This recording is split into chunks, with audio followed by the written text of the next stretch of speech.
परत गेली. परत काय गेले लाईट आता?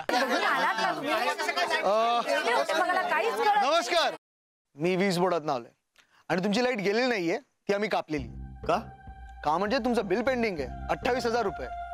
अरे देवा, 28,000? पण मग भरलं का नाही? इंदू तू जरा गप्प बसशील का? होय बघा, मी हे बिल रीचेक करण्यासाठी ऍप्लिकेशन दिलं होतं. नेहमी नाहीये तेवढं बिल. हे बघा साहेब, आम्ही फक्त आमचं काम करतोय. पण मग आता काय करायचं? आता काय, तुम्ही बिल भरा, आताच्या आता लाईट चालू करतो मी. 28,000 रुपये? हो. मी नाही भरणार आहे. मग सॉरी, आम्ही पण लाईट चालू नाही करू शकत. अहो असं कसं काय करू शकत नाही? अहो काका, माझ्या आईचा बर्थडे आहे, केक पण कापायचा आहे. एक्स्ट्रीमली सॉरी, आम्ही लाईट चालू करू शकत. येतो आम्ही. सामळे बघा ना जरा. आता काय करायचं काय? पैसे नाही भरले तर तो लाईट नाही चालू करणार आणि रिसॉर्ट नाही चालला तर आपलं आयुष्य कसं चालणार? सांभळे, अहो नका एवढे पॅनिक हो. अहो पण मी बघतो, मी करतो काहीतरी मॅनेज. मी वीज बोर्डाच्या ऑफिसला जाऊन येतो. अरे मत जाऊ. सौरभ,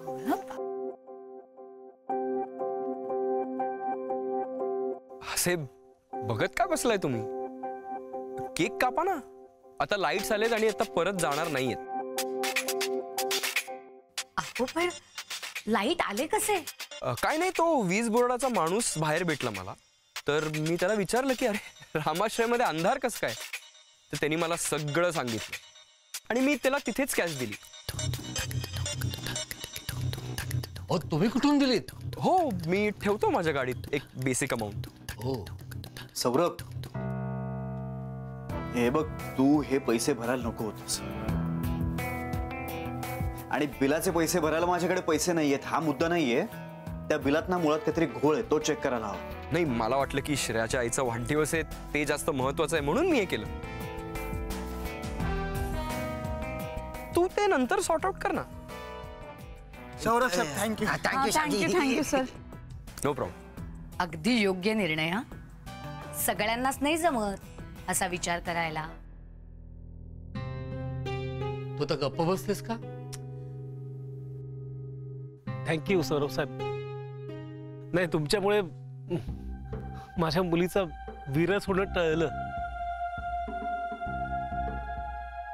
ए श्रेया, सौरभ दादाला थँक्यू नाही म्हणणार?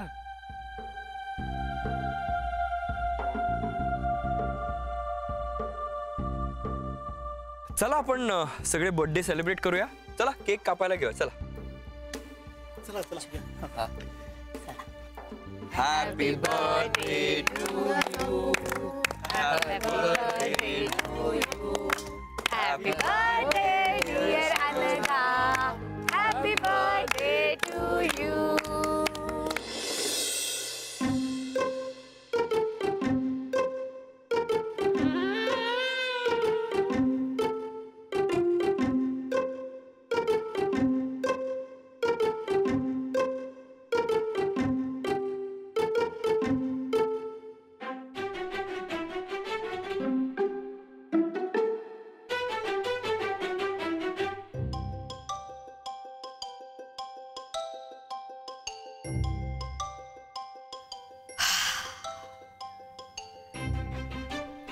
शेवटी माझा संशय खरा ठरला.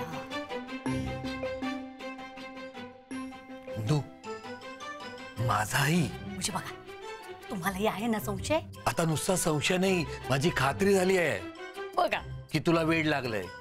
हो, उगाच काहीतरी बोलू नका. नाहीतर काय, दिसेल त्याच्यावर संशय घेणं हा वेडेपणा नाही का? शास्त्रीय परिभाषेत त्याला मेंटल डिसऑर्डर म्हणतात. असतील म्हण. आणि हे बघा, असतो एखाद्याचा स्वभाव. मला एक कळत नाहीये, कपिलकडे पैसे नव्हते ना, मग सौरभला द्यायला एवढे पैसे आले कुठून त्याच्याकडे? अगं मॅनेज केले असतील त्यांनी, मालक आहेत ते. आणि कुठून कसे याची चिंता आपण का करायची? जोपर्यंत हा प्रश्न आपल्या समोर सोल्युशन साठी मांडला जात नाही तोपर्यंत आपण निश्चिंत राहायचं. पण मी म्हणते, एवढी काय घाई होती हो पैसे परत करायची? इंदू, अशा माणसाला ना डबल ढोलकी म्हणतात बरं का. म्हणजे केलेल्या उपकाराची परतफेड वेळच्या वेळी करावी असं तू मागे म्हटल्याचं तुला आठवतंय का? अहो ते म्हणजे मी हे बघा, पण सौरभ आपल्या घरातलाच आहे, त्यामुळे त्याचे पैसे जरा निवांतपणे दिले असते तरी चाललं असतं. आणि मला एक कळत नाहीये, केली सौरभनी मदत. नाही मी म्हणते केली सौरभनी मदत तर काय बिघडणार आहे हो? धनंजय रावांची नव्हती मदत घेतली कपिलनी मागे?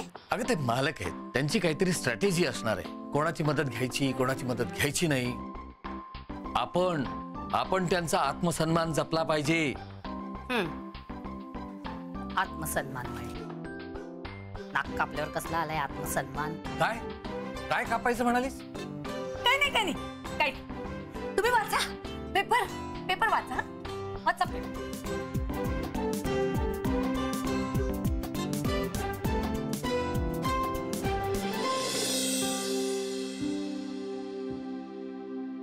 हा जांभळे, नवीन बिल आलेलं आहे, अमाऊंट 6,000 रुपये आता. हा या फाईन. वीज महामंडळानं असं का गोंधळ घातला नसता ना तरी 28,000 रुपयाचं बिल काय आलं नसतं आपल्याला. बरं मला एक सांगा, बिल चेक करण्यासाठी जे मी ऍप्लिकेशन दिलं होतं ते कोणी क्रॉस चेक केलं होतं का? हा नाही काय हो नाही काय चाललंय, म्हणजे केलं नव्हतं का कोणी? जांभळे तुमची जबाबदारी आहे ना, पण जांभळे तुम्ही क्रॉस चेक केलं असतं ना तर एकतर हे चुकीचं बिल आलं नसतं आणि आपल्याला सौरभकडनं पैसे घ्यावे लागले नसते. हा ठीक आहे. आता ह्याच्या पुढची सगळी बिलं मी पर्सनली चेक करेन.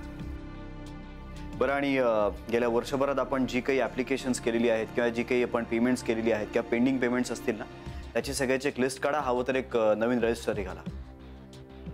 हा हो, मी येतोय रामाश्रयवर, मग बघतो. या थँक्यू.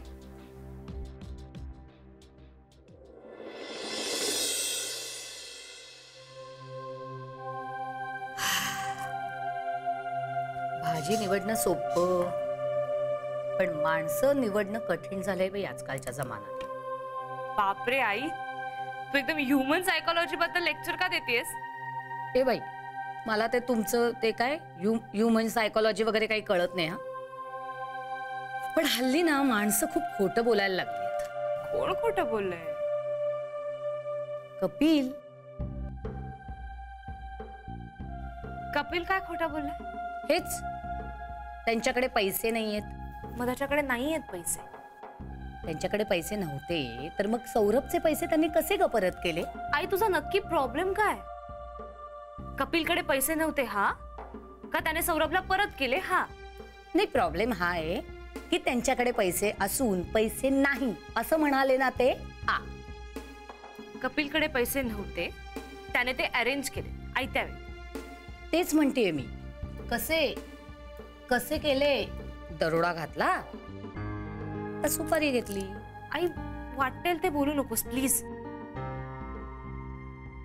त्याचं ना एक सोन्याचं ब्रेसलेट होतं, ते त्याने गहाण ठेवलं आणि पैसे अरेंज केले. रामाश्रयाचं नाव खराब होऊ नये ना म्हणून.